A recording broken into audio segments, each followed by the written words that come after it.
Hello, welcome. So, had some technical difficulties. I'm using this mic here because, yeah, my shotgun mic, isn't working. I guess. Yeah, not providing signal. So, anyways, what I wanted to talk about today was CCD versus CMOS. My obsession with CCD lately. I've been really liking the color science of the CCDs.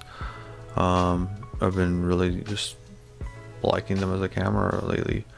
So for the people that don't really know, maybe the difference between what a CCD is and what a CMOS is, it's like the two main technologies since the 2000s of making sensors for cameras. So the sensor is basically the digital tape, the digital film that captures the picture, and CCD is like an earlier technology of that. I'm not an expert in this, by the way, and this is just my perspective on just how I understand it, basically. But and a theory I have is basically this. So I wanted to shoot more film-like pictures, but without the expense of film, basically. So and CCD sensors are a good way of doing that, and I'll explain why in a little bit. But first, how I got started on all this is basically this camera, the Canon PowerShot G3 from around 2005, 2006, I'm not sure, 2004. It's a 4 megapixel camera, 1/1.7 inch sensor, CCD, as those things were back then. And we found it at Goodwill for a couple bucks. I wasn't sure if I should get it at first, because I don't know, it just looked old and dated, and I always thought that, hey, if something is looks old or whatever, it's probably not good, and that's just what I believed. But ended up getting it, trying it out, and I looked at the files and they looked shockingly good. They looked totally all right. So one thing I did want to talk about was that the way I understand the difference with the sizes of the sensors. So I used to think that you needed a full frame sensor to make a good image, and and at least the camera I'm recording on is a Fujifilm X-S20. It has a crop sensor, but it's about half the size of a full size, so it's still I thought, I was like, oh, this is okay. This is not the best, but this is okay. And I had X-S10 before this, so but recently I've been on a journey of basically trying to find legendary or like decent cameras that are older, and seeing how far I can go, without going too far back or too low megapixels. But for instance, there's this camera, the Canon PowerShot A3500 IS, which is a 16 megapixel, but it has a 1/2.3 inch sensor, so smaller than this Canon. It's a bit newer. It's still CCD from what I read, and but it produces. So here's my thing on the sensor. So basically, 1/2.3, the smallest, without going to really small, the smallest compact camera sensor size, is basically, in my opinion, can be like a cheap, almost like a disposable film camera vibe. It's like a very pretty grainy sometimes at like higher ISOs, in the darker conditions it's basically a little bit pretty grainy, all that kind of stuff. It was good for that, and like these cameras can be really small. Like, look at this thing. I mean, it's really light, really small. you know, so decent images just mainly for capturing memories or little ideas and stuff like that. Then the next step up usually is, so this, and they're not all this big. There's a lot smaller cameras that are 1.7, 1 over 1.7 inch. But this size I've found with my recent experimentation the last couple months is pretty adequate, depending on the camera, I think. But at least with that G3, the Canon G3, it seems pretty adequate. You know, you can still edit, like this thing shoots raw, so you can I think, so you can, you know, edit the pictures pretty well, and there's a lot of editing latitude and all this kind of stuff you can really tweak with the images, and it'll still not fall apart. And it's a 4 megapixel camera. I mean, it's interesting how that works, huh? It's like these, but yeah, so 1 over 1.7 is you know, still pretty editable. You know, I'd say it's almost indiscernible from a larger size sensor. Besides, like, you know, the things we kind of know about these kind of cameras, is high ISO, CCD is not really good at that, small sensors not really good at that. So, you know, I use flash on these smaller cameras usually. But you know, the next step up is I don't know if I'm gonna be able to open it here, but let me put this mic down. So basically what I have here is 1-inch sensor camera, Sony ZV-1.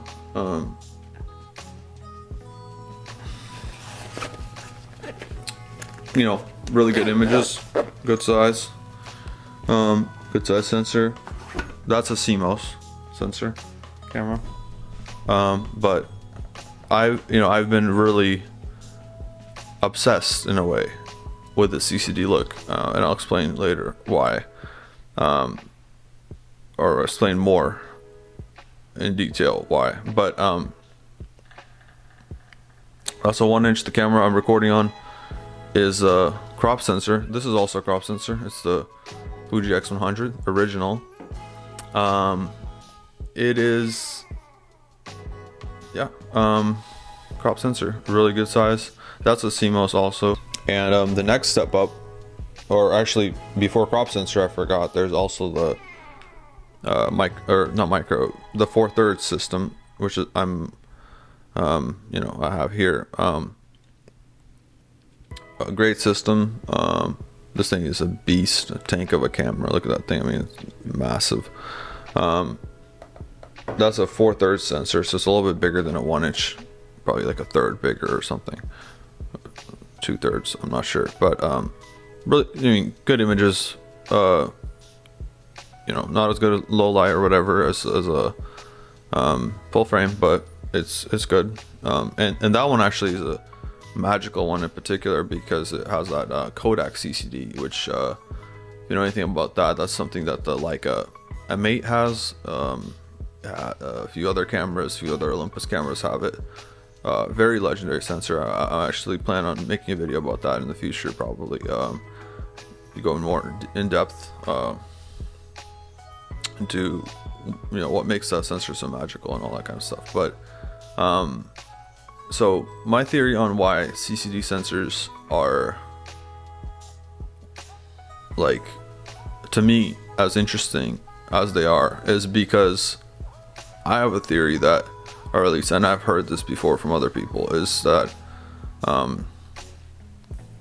in the early 2000s, camera manufacturers basically wanted to attract film shooters to digital. So they made cameras that basically looked kind of filmic, acted like a film camera in a lot of ways. You know, you have stuff like this, like these smaller compact cameras, but they have a screen on the top of it, which is, you know, something you'd see on film cameras. And by the way, I don't really shoot film. I don't think I've ever shot film, for the most part. And you know, this is my way. Early CCD cameras are my way of getting into the film space in a way. And but yeah, so another thing with this early, for instance, like this camera right here, you know, like I'm gonna click the shutter here.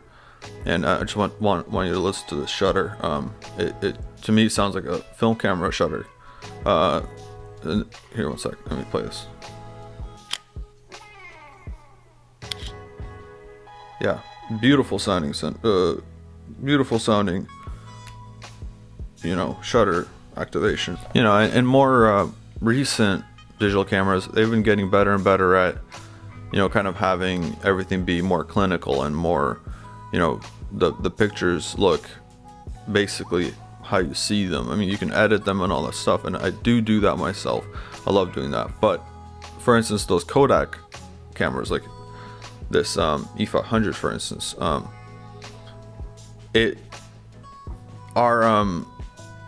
look amazing. The colors look amazing, even in RAW. I'm using Lightroom and the Adobe Color. When it just imports it, I think it does Adobe Color, but the profile. But yeah, it looks the you know, the colors look amazing. The pictures look amazing, and I usually bump up the saturation, a little bit of a vibrancy, you know, tweak with the contrast a little bit with the you know, other settings. But yeah, I mean, I really like what I'm getting from those files. But I mean, yeah, I don't really know much what else to really talk about today. Still getting the hang of this YouTube recording thing. I've tried it before for some other stuff, but yeah, I'm pretty new to it. But and I basically recorded a whole video already, but the sound wasn't working because this one I'm using this mic, because my mic I don't want to say the brand of it, but yeah, the mic basically, I think it's broken because I changed the batteries on it and it still didn't work. Pretty sad. I have to get another mic probably, but for now I'll just I'm using this one right here. But yeah, so I'm gonna look through this footage and see if I got any good thoughts. Kind of fell all over the place, but I mean, yeah, I just kind of want to close off with something, and you know, it's probably that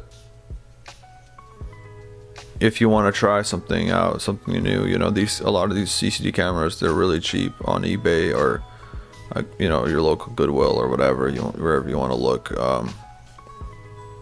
And for instance, like this Canon A3500 IS is not considered a special camera. I don't think, I didn't see anything online about it saying that it's like somehow special or whatever, but you know, it does the job of, you know, capturing more candid moments and stuff like that. So, you know, if you want to, maybe don't want to pay for film and all that stuff, and the prices of film and all that, you don't want to spend that kind of money, you get yourself a little CCD camera from 2005, 2010. I think some of them were made in like for instance, this one's 2013. I think the smaller cameras are made for longer in the CCD format than the bigger censored cameras. But you know, get one of them early CCD censored cameras and try it out, see what you think. I think they're pretty great. You know, they're slower. Autofocus is usually slower. It's older technology than the newer ones, but for me, I find that kind of nice because the really fast cameras are nice for more professional work, but for the stuff I do is more like artistic, you know, more like artsy, I guess, stuff. It's, you know, the focus and all that stuff, speed is perfectly adequate on the older cameras, and you know, I really think that you know, it slows you down. It kind of makes you think about stuff more. You know, you can't just fire away a bunch of shots. For me, honestly, I get a little bit confused sometimes by the sheer volume of files. Like, you know, and I'm the one shooting them, obviously, but from my more modern cameras, because you know, I'll shoot like 5-10 pictures per composition, and then I'm, you know, going through Lightroom, looking at every little variations, and I kind of just like with these older cameras, I basically line up the shot. If I like it, like how it looks, take a picture, maybe try another shot of the same composition of the same scene, and that's generally the picture I go with, because I don't really have much of a choice. And that doesn't sound too good, but that's just how it is, I think. And I think a lot of you might have that same experience with being overloaded with the amount of files we get from these modern cameras, because they just have the ability to shoot so fast, and sometimes usually you just want to take that ability and use it. So I don't really, so I mean, I guess that's the video. If you get the chance, or not get the chance, but if you like this video, please leave a like, subscribe. I'm going to try to make more videos like this, or other videos maybe about different cameras. I have a few not vintage, but digicam type cameras in my collection that I want to talk about, basically. And also I'm on Instagram, mccxfilms, where I'm pretty active, and Threads recently. So have a good one, and peace.